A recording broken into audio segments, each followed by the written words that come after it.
Have you ever looked at yourself and thought, God, why did you make me like this?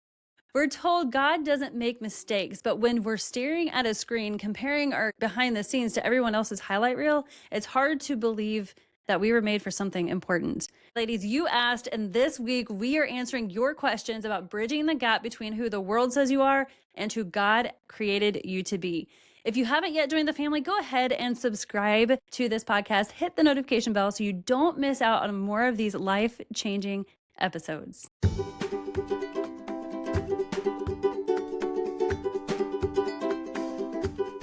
Hey guys, welcome back to the podcast. I'm Coach Jamie, and honestly, today's episode is a little bit of a heart-to-heart for me too. We're tackling the big stuff today. A couple weeks ago, I reached out to you all through email and asked you to submit questions that were on your heart. So this week on Girl Talk, God Talk, we are answering your biggest questions. We're answering questions like, who does God actually say that I am? And how do I remember my worth when I totally feel invisible or worse, judged by others? We're also going to get really honest about why God made you different. Because let's be real, sometimes being unique feels less like a blessing and more like a challenge. If you've been feeling insecure or like you just don't fit the mold, this episode is for you. And this week on the podcast, we have Rosie, Sadie, and Kaylee. So ladies, we've got some pretty important questions to answer this week. As the emails started coming in, I could tell that there's a lot on the hearts of teen girls today. And so the first question I want to answer is, who does God say I am, and how is that different from what the world says? So anybody want to jump in there with what your thoughts are on this one? I think it's the complete opposite from what God says and what the world says. I mean, if you look in the world, it is opposite from God's ways. The world says that, well, there's so much that you're not good enough, that you're not pretty enough, that you're worthless, that like whatever you do, it adds to your worth or takes away from your worth. And God says that you are beautiful, that you are His masterpiece, that He loves you, we're His children. There's so much that if you dive into the Word of God, like that you can find and stand on, because it's pretty amazing. We're made whole, we're forgiven. It's complete opposite from what the world's telling you that you are. Let's take a step back real quick. Where do we get this message? Is the world literally shouting at us that we're not good enough? Where is this message coming from, and how is it coming from the world, the culture, the enemy? I think it's coming from things like social media and that type of thing where you're comparing yourself to other people. Because like social media and stuff, that will show like the highlights of everybody else's lives. You can't even see beyond like the perfect pictures that they're showing you. Like other people's lives are not perfect.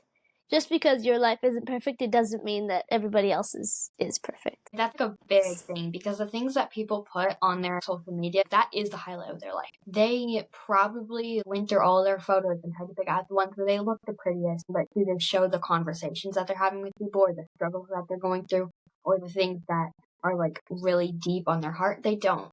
But we see that, like, we know all the struggles that we're going through. It's so easy to be like, oh, well, they are so much more put together. They're so much better than me. They have their life together. And it's easy to get that message from that, but then like feed off of that in our own thoughts and say, oh, they're so much better than me. I will never amount to anything. And like, that's how thoughts spiral. So you talk about social media, but I don't think social media is the only place that we see this happening. We just live in a culture where we constantly compare.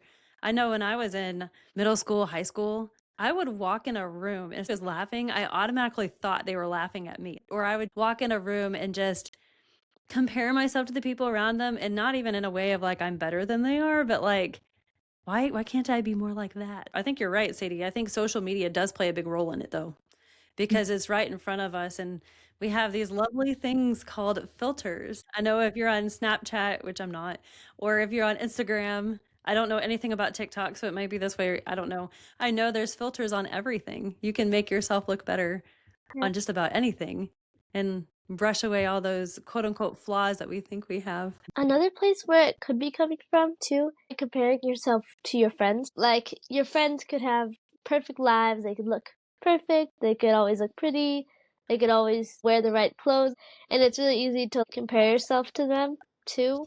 And then also other people around you at youth group or at school. It's really easy to look at other people and think that you're not as good as them. Yeah. Is comparison always a bad thing? I would say no. You can look at someone and be like, I really like the way that they are doing this, like their walk with God. I like what they do in this area. I know that I am not doing that, and I would like to be more like that. I think that can be an area of growth for me. But I feel like most of the time comparison is the thief of joy, because if you're comparing yourself, it really is the root of so many of these things, like anxiety, I feel like, and depression, because it's like, I don't have that, or what are they going to think of me because they look like this, I look like that. Like, there's so much that it stems from, and it really is so dangerous. Like, I struggle with comparison, I know that, and it's such a dangerous road to go down. We can compare ourselves to Jesus. He gave us the perfect example, and it's right there in the Bible. And then if we compare ourselves to what Jesus is doing, then I think we can improve ourselves. When you asked, is comparison always bad? I think no, but I think it's the response to the comparison that's like what's really important, because like Kaylee was saying, like we can see a believer that's like further along in their walk with God, or we can see someone serving at church and be like, I think that what they're doing is really cool. I want to follow their example and do more of that in my life. And that is a really good thing, but it's like the thought of like, I want to become more like Jesus in the way that they are, and not like, oh, they're so much better than like me, so then I'm just, and then you're talking bad about yourself. So I think it's like, praise God that they are like rooted in Christ, and praise God that they get to be an example to others and an example to me. I think it depends on what your definition of comparison is, because I think a lot of times comparison has to do, because you could be inspired by people, you can be encouraged by people, but that's not necessarily comparing yourselves to people. And so I think a lot of times when we compare, like what Rosie was saying, it becomes more of an internal thing. Like I'm not good enough. Like I'm not them. And so it's that response, it's that reaction, like she was saying. 2 Corinthians 10:12, it says, we should not be comparing ourselves with others. The only person that we should compare ourselves with is ourselves and our future progress that we can make. This is where I'm at now. And so this is where I can be. And so we're comparing ourselves with where we can go in the future. So that's really the only place that we should compare ourselves. If you're using it for inspiration and encouragement, not like putting yourself down or saying, oh, I wish I could be there. Or, like if you're not coming from that perspective, then I think that you're more being encouraged and inspired by others. But I think when it comes to comparison, that's where it's like, oh, how am I different than them? How can I be more like them? Or why am I not like them? I think that's where that kind of negative twist kind of gets put in there. I just think the Bible wouldn't tell us not to compare ourselves with others if comparison was a good thing. I mean, the best way to learn is by somebody teaching us. The second best way to learn is by watching others and learning from their successes and their mistakes. And then the third way to learn is from our successes and our mistakes. And so I would much rather look at others and be inspired and encouraged or learn from them and not try to compare myself to them. Does that make sense? Comparison will either make you feel superior or inferior, and neither honors God. That's something that like sticks in my mind when I'm comparing myself to others, because it's either like making me feel better than others or making me feel like less of, and neither is honoring to God. Yeah, both of those things are rooted in pride, even thinking of yourself as less than others, because it's all about me. I'm not good enough. And so it comes back to the source of us. Going back to the question of who does God say I am and how is that different from what the world says? The enemy is just really, really good at getting us to compare ourselves to others. If I asked you guys, have you ever compared yourself to somebody else? Could you say yes? Oh, yes.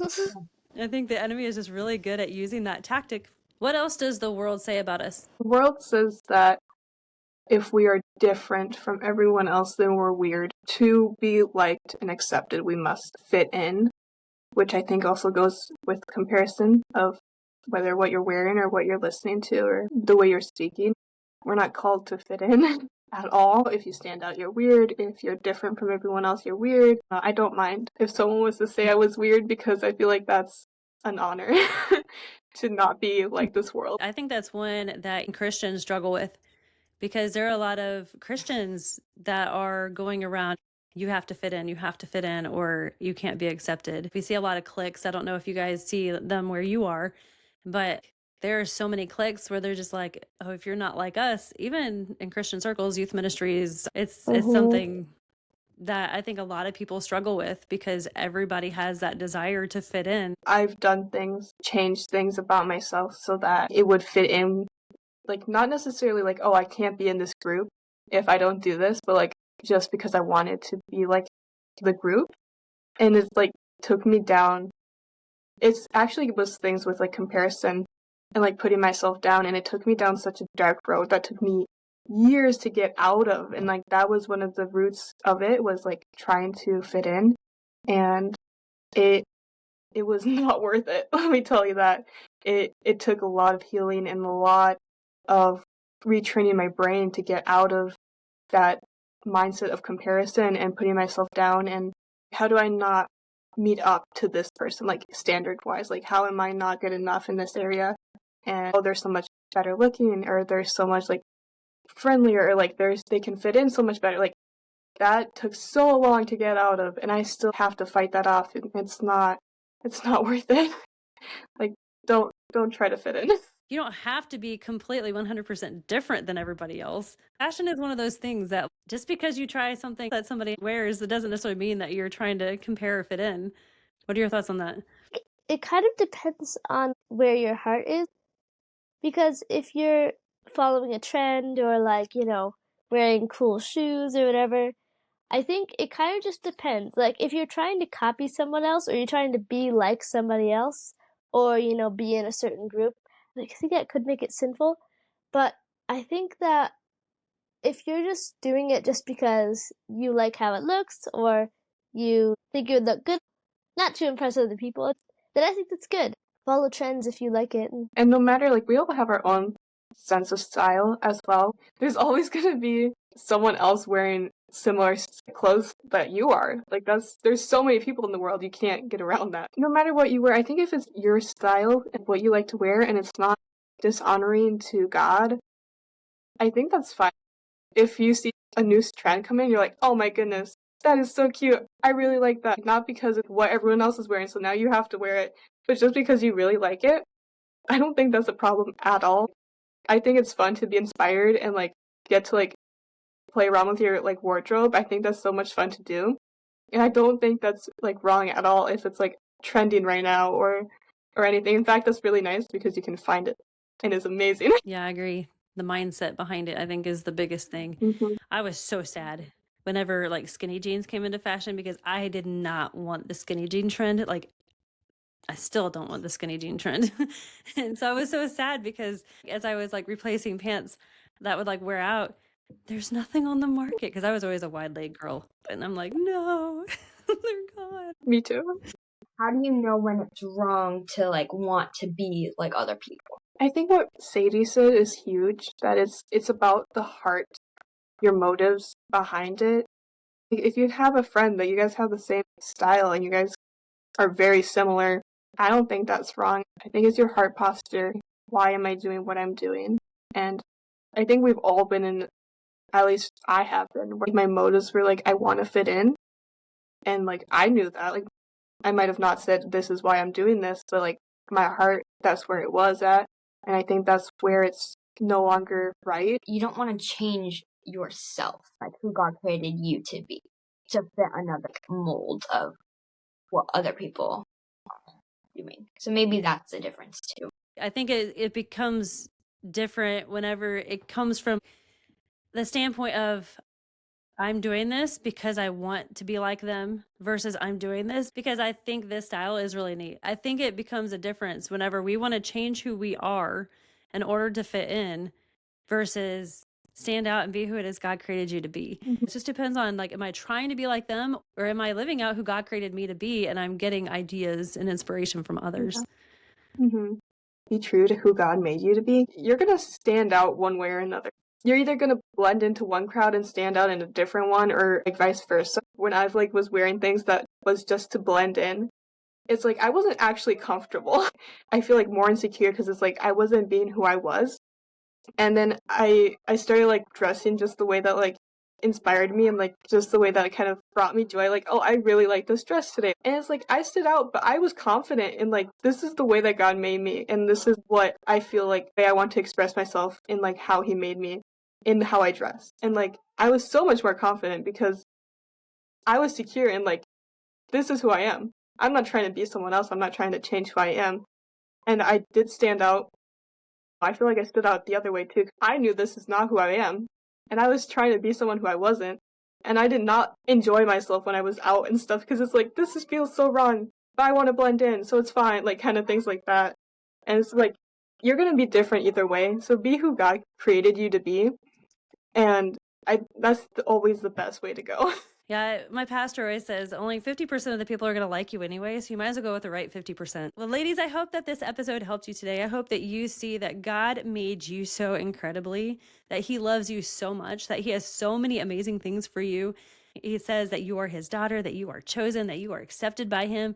He says that he has a plan for your life. I can go on and on and on about all the things that God says about you, but know that you are so loved. No matter where you are, whether you're walking to your class or whether you're in your car or at home in your room and you're listening to this, I want you to repeat this after me, and I want you to speak out loud because your words are so powerful, especially when you're speaking the truth of God's word. I am beautiful. I am valuable. My beauty and my value, they don't change. Even if someone fails to see how incredible God made me. All right, ladies, if this episode really touched you, if it really blessed you, I encourage you to send it to a friend of yours that you know that could really encourage and bless. Have an amazing week, and we'll see you back here next time.